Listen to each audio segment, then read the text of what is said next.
What is up, everybody, and welcome to a brand new video. And today, I was sitting around and thinking about a few things. You know, the way that Vladimir Putin is saying that he is fighting against Nazism in Ukraine, that he is trying to save the Russian speakers inside of Ukraine from some unknown threat.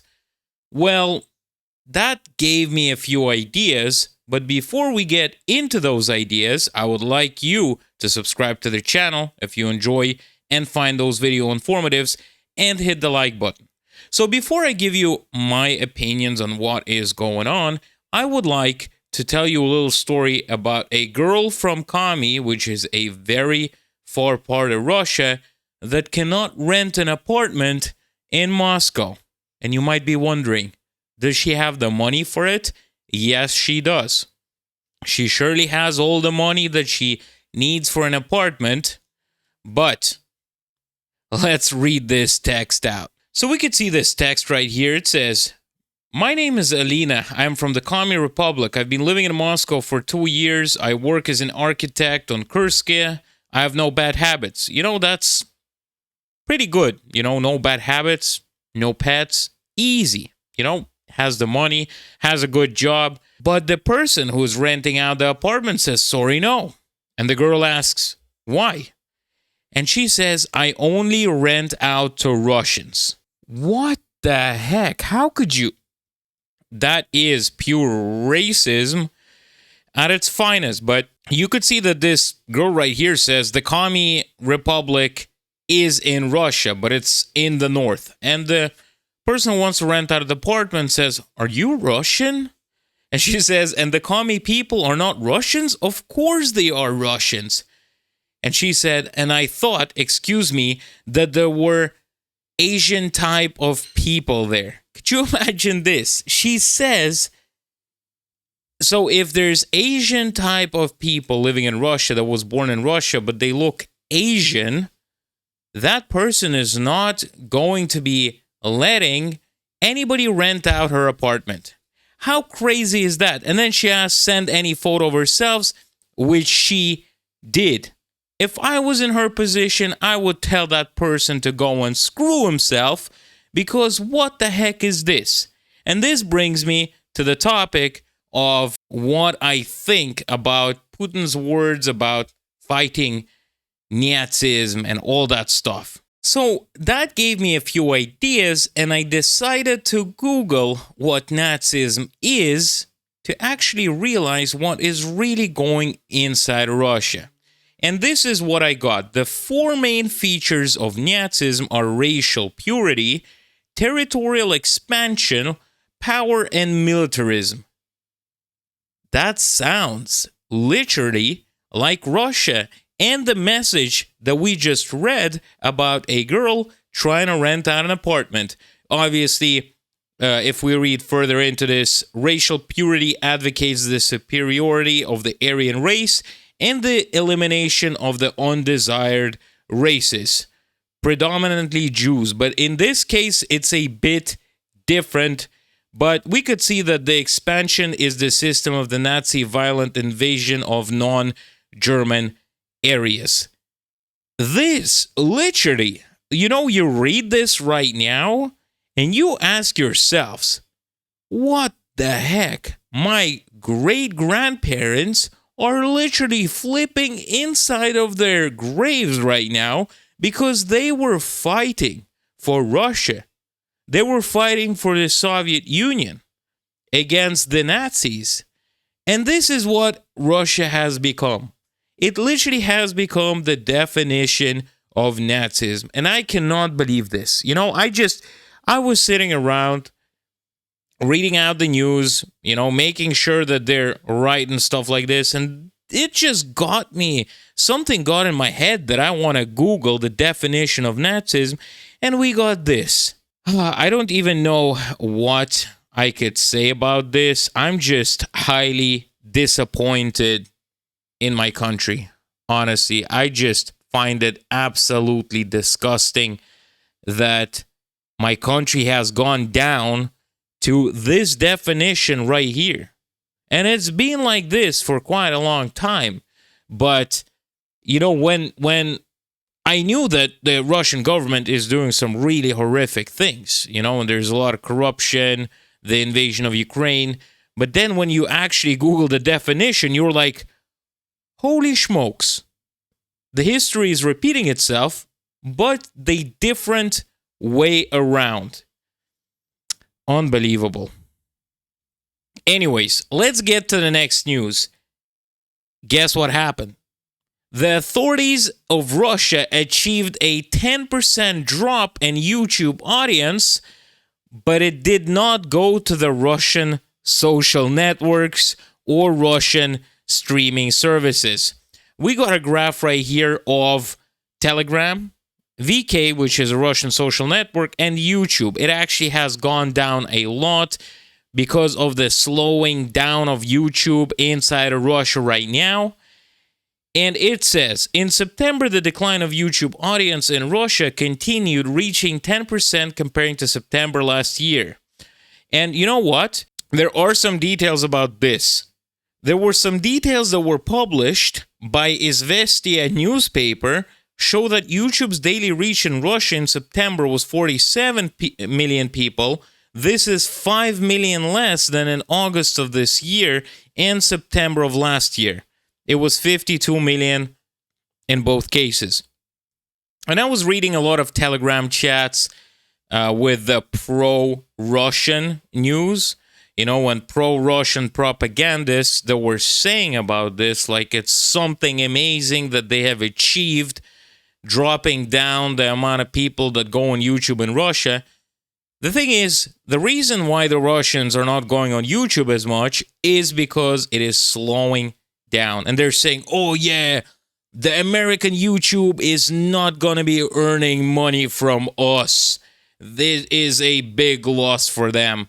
But none of them actually know that the fact that when the SWIFT transactions were turned off in Russia because of the sanctions, YouTube has stopped doing advertisements. So Russian YouTube or the Russian economy was definitely not benefiting as much.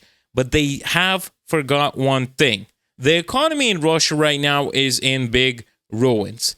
And the way to start up your own little business is when you start it up, you want to get some sort of an advertisement. So you would either ask a YouTuber to help you out, advertise your company, or maybe you yourself as a company create a YouTube channel to show what you do and maybe get clients from there because the audience of YouTube is enormous.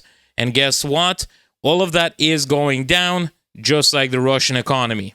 Let's get to the next news, and the next news is very interesting. If you like playing games or you have joined my Discord channel and use Discord in general to talk to your friends, family, or play with your friends a few online games, if you would be living in Russia, you would have found out that Rospotrebnadzor, which is a governing agency which controls the internet in Russia, joins in blocking Discord.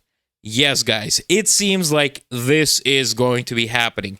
After the block of Instagram, Facebook, and the slowing down of YouTube, looks like Russia is going to lose Discord because if you watch my previous videos, there were multiple cases of so-called Ukrainian agencies asking little kids in Discord on how to make various flammable cocktails and throw them in different locations. Oh my God. People in Russia just do not understand that, first of all, if that was the case, I doubt that they would be using Discord. And second of all, if you block Discord, you're only censoring yourself even more, which the Russian government is trying to do every single day. So what is the benefits of this for the Russian citizens? Absolutely none. It only benefits the current regime that is in control of Russia, which are tightening the screws so nobody is going to be able to think a different way. Kind of reminds me of Nazi Germany when they were giving out free radios for people to listen to and indulge into the propaganda. Let's get to another interesting topic. The Russian authorities have created a parental network with chats with an audience of 3.5 million people where they spread propaganda. And the thing is, you might be wondering, how does this got to do anything with anything? Well, the answer is simple. You have a bunch of chats where parents communicate about their children, about what they do, and what sorts of interesting things are going to be happening in school. Well, inside of there, you start getting some interesting things to see. And I cannot believe of what sort of brainwashing is actually happening inside of the Russian schools today. Let me show you a few photos of some of the chats that I was able to acquire through a few various sources on Telegram. Now, this is the first message that I have found. We could see school-wide parent chat of Mao Secondary School number 10. Dear parents, September 30th is the day of reunification of the Donetsk People Republic and Lugansk People Republic, Zaporozhye and Kherson region with the Russian Federation. Our school took part in an event in which it was necessary to draw a thematic picture in support of the historical territories of the Russian Federation. Welcome here. Thank you and your children for participating, and especially our little first graders. Oh my God. I mean, what can I say about this? This is just absolutely disgusting. Absolutely disgusting. I honestly, you're getting first graders involved in this. This is done for the children to be brainwashed at such a young age so that it will be harder to teach them the real news and the real values. Unbelievable. Now let's get to the next image, and before we get into that, I would like to advertise something. I'm going to advertise my own second YouTube channel, so if you're a fan of automotive stuff, you might as well go ahead and check it out. The links are in the description. Go ahead and subscribe to this channel and that channel if you enjoy car stuff. It's called Sanctioned Drive. Thank you very much. And if you want to see some updates that are hidden away, you could also check out my Patreon. Thank you very much. Now let's get to the second message. So we got a second message from the exact same school, and we see, I'm guessing this is a teacher, but this is 652 participants inside. Good morning, dear parents. Today is Monday, and again a cycle of conversations about important things. The topic, Crimea and Sevastopol, 10 years in one harbor. March 18 is a special day in our country, which marks the reunification of Crimea and Sevastopol with Russia. The decisions of the residents of Crimea and Sevastopol to reunite with Russia 10 years ago is a conscious choice that restored historical justice and allowed the regions to revive and develop steadily. You know, it's interesting that none of this was done before the actual, full-scale war that started up with mobilization and all that stuff. I know the war has been going on for a very long time. It just didn't get a lot of attention like it does right now when there was the Donbass and Lugansk situation going on, and still is going on, but it wasn't as widespread and not many people knew about it. And nothing of this was actually taught in schools. Now, when 2022 happened, all of this type of stuff started happening. And this brings me back to the start of the video where I was talking about the definition of Nazism. Is this Hitler Jungen or whatever it was called? Unbelievable. They're literally preparing kids for all this stuff. And I just feel sad for them because they're going to be believing this. And it is just horrible. It is honestly just unbelievable. I really don't know what to say. Please tell me in the comment section, what do you guys think about this? Now, to the very happy news, to all the propagandists that live in Russia, that have moved away from their democratic countries like the United States of America and some of the European countries. Very good news for all of you and your kids when they will retire and start getting their pension. The average old age pension will increase to 24.1 thousand rubles. Now hold your horses about the thousands. That is literally $250 a month when you retire. Yes, guys, $250. And the thing is, they say compared to the current year, it will increase by 7.5% in 2025. The Izvestia newspaper writes with reference to materials for the draft budget of the social fund for a 3-year period. In January, the authorities plan to achieve an increase of 7.3%. I quote, average pensions will increase a little faster due to the fact that the authorities will return to indexing payments for working elderly citizens. That is what the publication says. But funnily enough, I actually found this in a very prosy Telegram channel that, I'll be honest with you, I research my information from all sources. I want to get the most realistic information about what is going on. And when I was in school, my history teacher told me that you need to get at least 3 sources to get a reasonable answer to a topic. And this is what I do. So I research everything. And when you do videos like this, I don't want to be fooling anybody. But in the reality, when I went into the comments of the ProZ channel, you know what the people were saying? They're like, so how's my $130 pension going to increase to $250? They're saying that their pension will probably raise for another $5. And people are getting enraged with this, but they're not doing anything about it. Absolutely zero. And talking about this, the pension, it's horribly low. You're not able to pay for your utility bills, get medicine, because when you're receiving pension, you probably need medicine, food. Well, anybody needs food.